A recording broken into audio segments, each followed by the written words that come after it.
প্রপটাই হচ্ছে গিয়ে একটা সেটের লাইফ। একটা পার্টিকুলার কোনো প্রপ একটা টাইম পিরিয়ডকে খুব তাড়াতাড়ি রিভিল করায় বা মানুষের কাছে পরিচিত করায়। তো সেই প্রপটা নিয়ে আমি ছোট থেকে ছোটবেলা থেকে যখন থেকে আমি মানে ইন্ডাস্ট্রি শুরু করেছি, তখন থেকে আমি আহ, বুঝতে পেরেছি যে এটা একটা ভীষণ উইকনেস রয়েছে বাংলা ইন্ডাস্ট্রি। কারণ আমি যখন শুরু করেছি মাত্র 3টে ঘর ছিল ফার্নিচার অ্যান্ড প্রপসের জন্য, এবং সেটা দিয়েই সারা ইন্ডাস্ট্রি ছবি সিরিয়ালে কাজ চলতো। খুব দুর্বল অবস্থা। তো আমি আমার যিনি বস ছিলেন তাকে দেখতাম যে নিজে কিনে আনতেন, পর্দা কিনে নিয়ে আসতেন, প্রপস কিনে নিয়ে আসতেন। তো সেটা যে সাংঘাতিক ভালো কাজ হচ্ছে তাও নয়, ঠিক আছে চলে যেত হয়তো।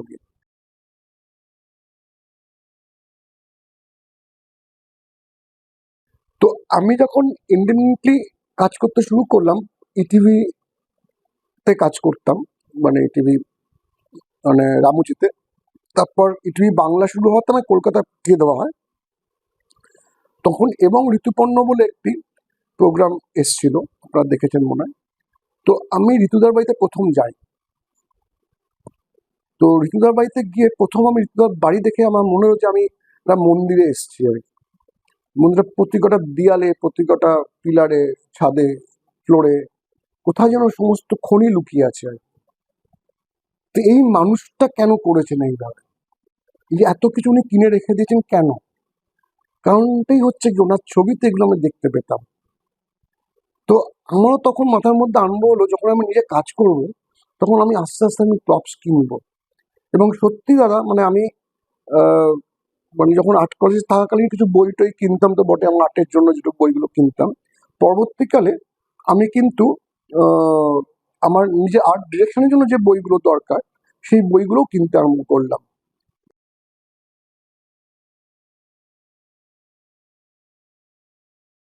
প্রপস কেনা আমার একটা হবির জায়গায় দাঁড়িয়ে গেল। মানে আমি যখন কোনো মেলায় যাই, প্রথম দিন গিয়ে ভালো ভালো জিনিসগুলো আমি টাকা দিয়ে বুক করে আসতাম, কারণ ওরা প্রচুর টাকা চাইবে জানি আমি।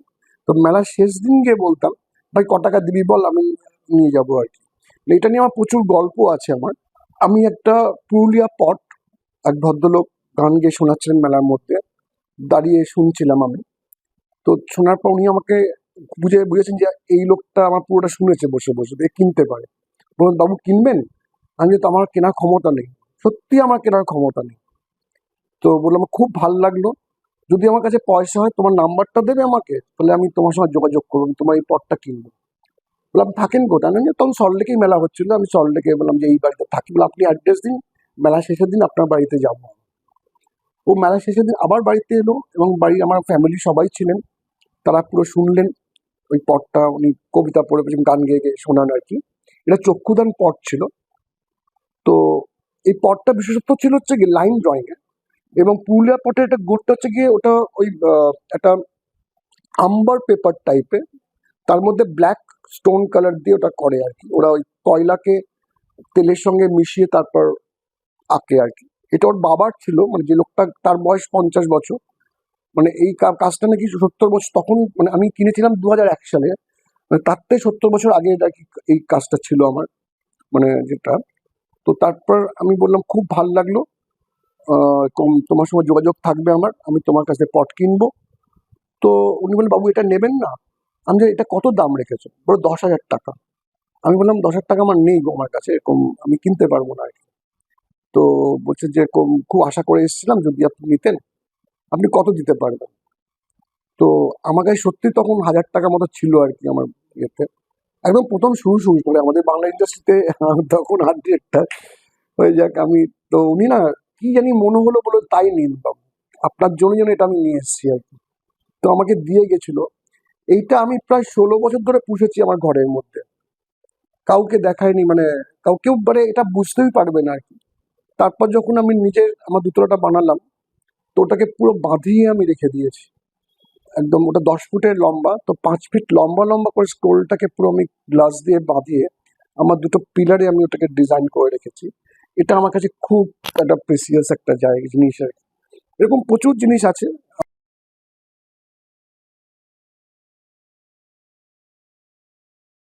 এই ভিক্টর ব্রাদার্স আপনারা চেনেন কলকাতা শহরে, সেটা উঠে গেল।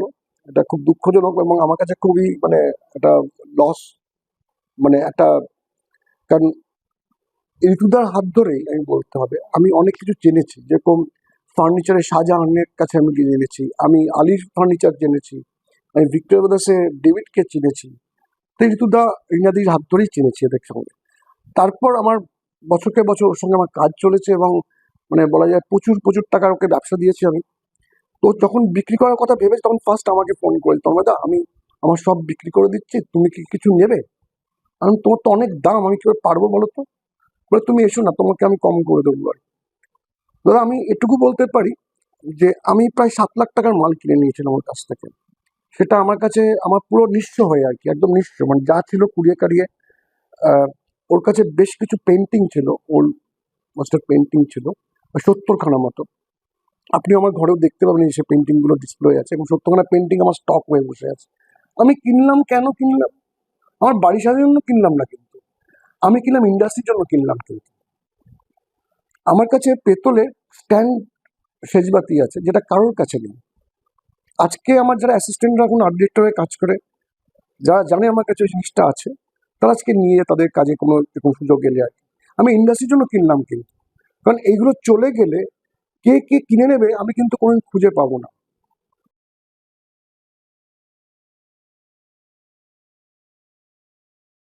আমার কাছে পোর্সেলিনের পুতুলগুলো কেনা আছে প্রায় 32খানা মতো। তো এটা তো কারোর বাড়ি থেকে চেয়ে আনতে পারবো না, কেউ তো দেবে না আমাকে। কিন্তু আজকে যখনই ওই 50s 40s কারোর বাড়ি সাজাতে লাগে, ওই পুতুলগুলো ফেললেই কিন্তু ওই টাইমটা ইজিলি পৌঁছে যাওয়া যায় পুরো একদম। আমার কাছে লন্ডন তৈরি ওদের মানে টি সেট থেকে ডিনার সেট এভরিথিং আমার স্টক রয়েছে, যেগুলো ওই টাইম পিরিয়ড যদি আমি প্লেটে ফেলি, পাতে ফেলি, ওটা কিন্তু ওই টাইমে ইজিলি পৌঁছে যাবে। তার জন্য আমাকে লিখে দিতে হবে না যে এটা ওই টাইমে পৌঁছাবে। তো এটার জন্যই আমি কিনে রেখেছি।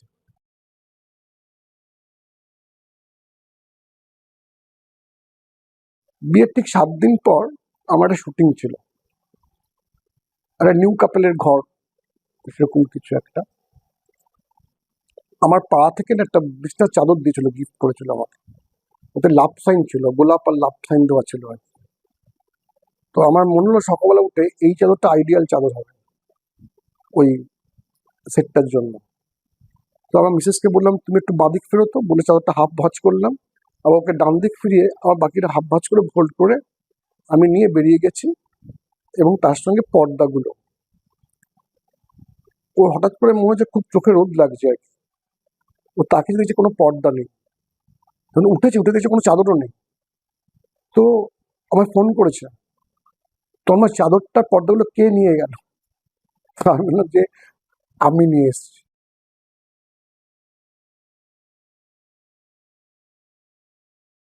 আমার বাড়িতে একদিন সন্ধেবেলায় আমার মিসেস ফোন করলো, তো আমার বাড়িতে বিশাল চুরি হয়ে গেছে। আমি, কে চুরি করলো ধরতে পারছি না, কেউ বলছে না যে কে নিয়েছে। আমি, কি চুরি গেছে? বললো আমাদের সব সব জুতো। আমি, জুতোগুলো নেই? বললো, নেই, তোমার জুতো নেই, আমার জুতো নেই, মেয়ের জুতো নেই। আমি নিয়ে এসেছি তো। তারপর যে যে ভাষাগুলো আমি পেয়েছিলাম সেগুলো আর বললাম না। আমাদের বাড়িতে পুলিশ আসতে বাকি ছিল, সকাল থেকে দুপুর গড়িয়ে বিকেল অবধি তুলকালম গেছে। যে কাজের মাসি এসছে, যে ফেরিওয়ালা এসছে, তাদেরকে ডেকে নিয়ে এসে তদন্ত করা হয়েছে জুতোগুলো কে নিল। তো এটা হচ্ছে গিয়ে আমাদের ডেডিকেশন বলতে পারে। এগুলো মানে আমি আজও যা কিনি, মানে আমি বিদেশে যাই বা দেশে যেখানেই যাই না কেন, আমার মনে হয় এটা আমার লাগবে, এটা আমার লাগবে, এটা আমায় কিনতে হবে, এটা আমার আমার আমার কাছে থাকতে হবে। আমি রিসেন্টলি প্রায় 3.5 লাখ টাকা দিয়ে একজন অকশন মানে ইয়ে কালেক্টরের বাড়ি থেকে প্রায় 12খানা পাথরের মূর্তি কিনে নিয়ে এসেছি। আমি বাড়িতে ঢোকাতে ভয় পাচ্ছিলাম, ম্যাটার রেখে আগে বউয়ের পারমিশন নিয়েছি, তারপর ঢুকিয়েছি আর কি। কারণ ওইগুলো আমাদের বাড়ির জন্য নয়, কারণ পাথরের মূর্তি রাখার জন্য বড় হল ঘর লাগে, সেটা একটা 2.5 কাঠা জমি বাড়ির জন্য নয়। কিন্তু সেটাকেও আমি সুন্দরভাবে আমি প্লেস করেছি।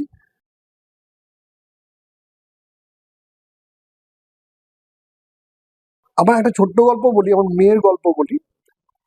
সুমনের ছবিতে পদক্ষেপে একটা শুয়োপোকা লাগে। তো আমি রাত্রিবেলা আমার মিসেসকে বললাম, সন্ধ্যেবেলা ফিরে গিয়ে বাড়িতে, যে কি করি বলতো, শুয়োপোকা কি করে পাবো। আর আমাদের বাড়িতে একটা সজনে গাছ আছে, আর তখন সজনে গাছের টাইম নয় আর কি, মানে শুয়োপোকা হওয়ার টাইমই নয়। তখন বললো, তুমি একটা কাজ করো, লাল বলে আমাদের পাড়ায় একটা ছেলে আছে, তার বাড়ির ছাদে না কুমড়ো গাছ আছে, রুপটপ গার্ডেন আর কি, ওখানে দেখতে পাবো। তো লালের বাড়ি বিপাশা দি, ওদের যে মেট ছিলেন, আর আমি মিলে দুজন মিলে মোবাইল জ্বালিয়ে জ্বালিয়ে দেখছি কোথায় পাতা খেয়েছে। তার মানে নিশ্চয় কোনো শুয়োপোকা আছে। গিয়ে সত্যি সত্যি একটা কালো শুয়োপোকা পেয়ে গেলাম। আমার তো মনে হলো যে আমি মানে গোল্ড মেডেল পেয়ে গেছি আর কি। সেটাকে একটা বোতলের মধ্যে রেখে উপরে কাগজ দিয়ে ছোট ফুটো করে তাকে বাড়িতে নিয়ে সযত্নে নিয়ে এলাম। পরে সেটা শুটিংয়ে গর্বের সঙ্গে নিয়ে গেলাম, তখন আমি পেয়েছি। তো ডিরেক্টর খুব খুশি, বলে তুমি তো সকাল সকাল শটটা নিয়ে নাও, তোমার এগুলো না নিলে আমি ওটা নিতে পারবো না। তো ওটা বেলার দিকে শটটা হবে বলে জানলাম। তারপর আমার পরের দিনে কি সেট আছে সেটার জন্য আমি বেরিয়ে গেছিলাম। তা আধ ঘন্টা পর একটা ফোন এলো, আমার যে সেটিংরা থাকে তারা ফোন করলো আমাকে, তোমাদের একটা খুব খারাপ খবর আছে। আমি কি, শুভ্রটা মারা গেছে তো? বলে হ্যাঁ দাদা। আমি, তোমরা খোঁজো এবার, আমি দিতে পারবো না।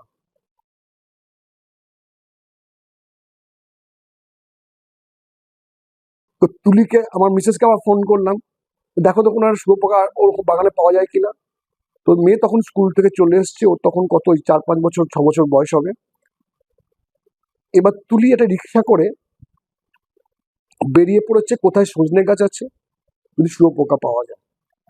আর মেয়ে বারান্দায় দাঁড়িয়ে গ্রিল ধরে দাঁড়িয়ে আছে। কোনো রিক্সাওয়ালা গেলে তাকে জিজ্ঞাসা করছে, ও রিক্সা কাকু, রিক্সা কাকু, তুমি কি জানো সজনে গাছ কোথায় আছে? তুমি কি করবে সজনে গাছ দিয়ে? না, বাবা শুটিংয়ে শুয়োপোকা লাগবে। তাহলে মা যেত। এটা হচ্ছে আলটিমেট ফ্যামিলি। সেই মেয়ে আজ আমার ইন্ডাস্ট্রিতে এসছে, কৌশিকদাকে অ্যাসিস্ট করতো, এখনো বোম্বেতে গিয়ে কাজ করছে আর কি। যে এই পাগলামোগুলো আমাদের পরিবারের মধ্যে আছে বলেই আমি এই এই কাজটা এখনো ঠিকমতো করে যেতে পারছি আর কি।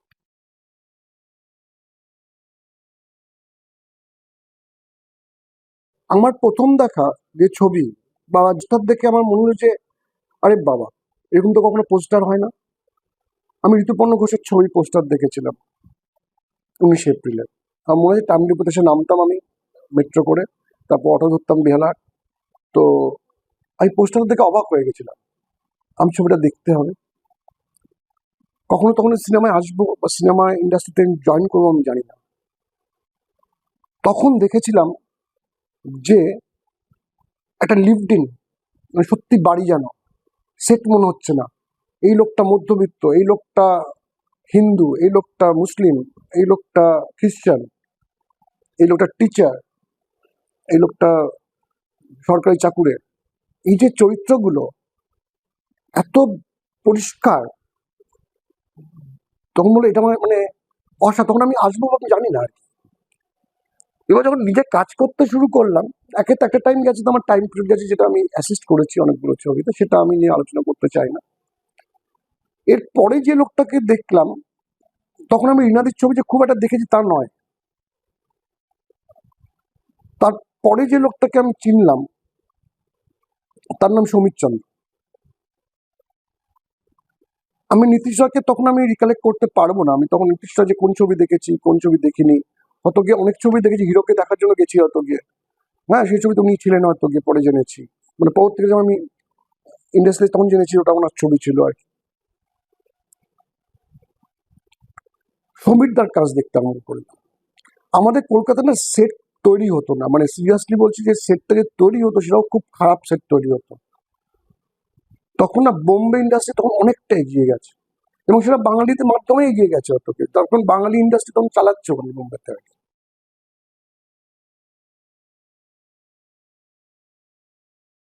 আমার যখন আমি ইন্ডাস্ট্রি এসে আর্ট ডিরেক্টর হিসেবে ঢুকলাম, তখন এই মানুষগুলোর সান্নিধ্য আসার পর, মানে ঋতুদা, সমীর চন্দ্র, এদের সঙ্গে কাজ করার পর আমার মধ্যে প্রথম যেটা আমি বলো, যে মানুষের এই ঘরটা যেন ঢুকে কারো সেট যেন মনে না হয়, তার বাড়ি যেন মনে হয়।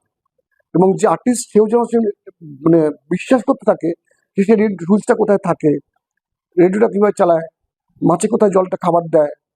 তো এই ব্যাপারটা যেন পরিষ্কার থাকে আর কি। মানে ওইটা লাগবে বলে শুধু একটা অ্যাকোরিয়াম সাপোর্টিং কিছু নেই। হ্যাঁ, মানে এটা যেন কখনো না হয় আর কি। বিছনা কিভাবে তোলা থাকে, আমাদের মধ্যবিত্ত বাড়িতে বিছনাটা কিভাবে তুলি আমরা, আর বড় লোকের বাড়িতে বিছনাটা কিভাবে তোলা থাকে। আমি লোকের বাড়ি যাই, ওখান থেকে পাঠ নিই, মানে পড়াশোনাটা কিন্তু আমার ওখান থেকে। এই লোকটা ব্যাংক ম্যানেজার, বউগত গানের টিচার, মেয়েটা ক্লাস 9-10-এ পড়ে। তার বাড়িটা আমি কি দেখছি, বাড়িটার মধ্যে কি দিচ্ছে আমাকে, যে এই যে ব্যাংক ম্যানেজার, আমি প্রমাণ পাচ্ছি কোথায়? দেখলাম যে SBI এর একটা হতো ক্যালেন্ডার ঝুলছে। This is the calling is a bank manager. বা LIC একটা ঝুলছে, ঠিক আছে। গানের যে ভদ্রমহিলা, তার দেখলাম কিছু সার্টিফিকেট দেয়ালে লাগানো আছে, সে বিভিন্ন জায়গা থেকে প্রশংসাপত্র পেয়েছেন, ঠিক আছে। এই যে টিনেজার একটা মেয়ে রয়েছে, সেটা মেয়েটা যে বাড়িতে রয়েছে তার প্রমাণটা কোথায় রয়েছে সেটা? তারপরে হেডফোন হয়তো গিয়ে দেখা যাবে ঢুকে যে ক্যাবিনেট তার উপরে রাখা আছে, সেটা চার্জ দিয়ে বসিয়ে রেখেছে। তো এই যে, এবং সেটা কালারফুল, একটা তো কালার, একটা সে পিঙ্ক কালার হতে পারে, হ্যাঁ, কি অরেঞ্জ কালার হতে পারে। তো এইগুলো আমার ওই ওই দেখা বা রিকাল করার জন্য, মানে এটা বই খুলে গুগল করে পাওয়া যায় না, একদমই পাওয়া যায় না। তাদের জুতোটা কি বাইরে খোলে না ভিতরে খোলে, তাদের কি সুরাক আছে নাকি এমনি এলোমেলো, ঠিক আছে। এবং আরেকটা জায়গা বোঝা যায় যে হাউস ওয়াইফ তিনি কতটা কিভাবে থাকতে ভালোবাসেন।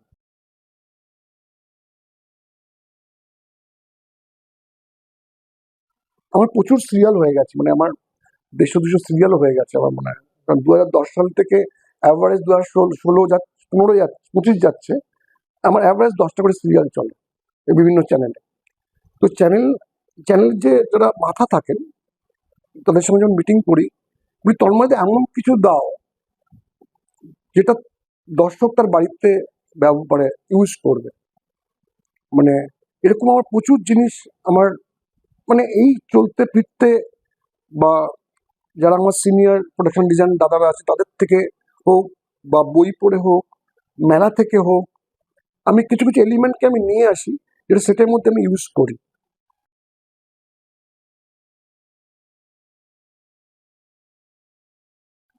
যেমন ঋতুদা দেখতাম দরজার মাঝখানে একটা কাপড় লাগিয়ে দিত ফ্যাব ইন্ডিয়া দিয়ে, স্যান্ডউইচ করে দিত। কোনো টেক্সচার কাঁচ নয়, কিন্তু অদ্ভুত সুন্দর, পিছনে ব্যাকলাইট করলে একটা অদ্ভুত সুন্দর জায়গা তৈরি হতো। ঋতুদা আমার গানের ওপরে আমার করা, ঋতুদা যে বলা যায় যে আমার মানে উপরে ছিলেন, তার কাছ থেকে প্রথম দেখেছিলাম যে সামান্য, মানে একটা কুশন কভারে প্রিন্ট নিয়ে বলে এটাকে প্রিন্ট করে আলমারিতে লাগিয়ে দিত। আমি কিন্তু অনবদ্য হয়ে গেল জায়গাটা।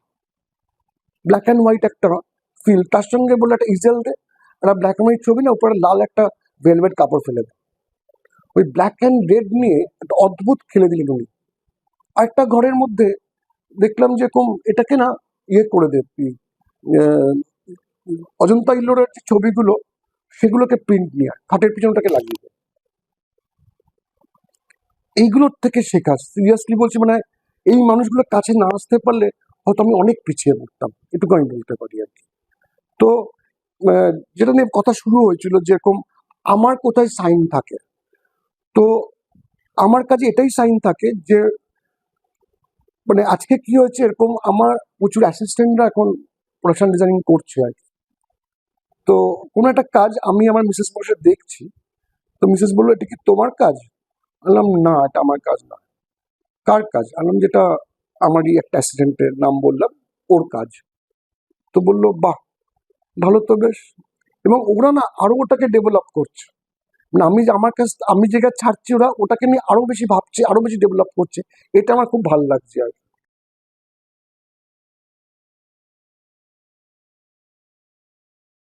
আপনারাও নিশ্চয়ই দেখতে পাচ্ছেন যে যে সিনেমাটা কিরকম দেখতে চেঞ্জ এসছে।